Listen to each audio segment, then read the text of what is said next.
In today's video, we will talk about how to buy a used car from Carmax. This video will show you different ways to do so make sure you watch it until the end. First, conduct your research. On your web browser, visit carmax.com. The link is in the description. Here you can search for the specific type of car you want to purchase. Once you decide on one, click on it to get a 360-degree view of the car inside and out. Next, get the car's history.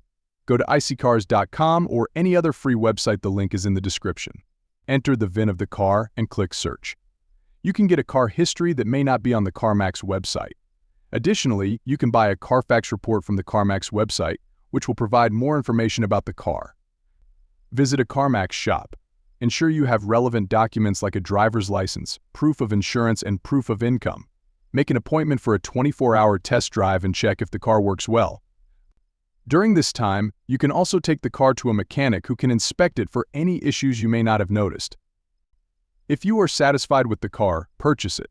You can also buy it online by paying for it and having it shipped to a Carmax shop near you.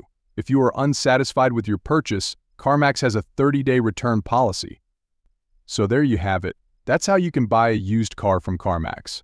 Thanks for watching.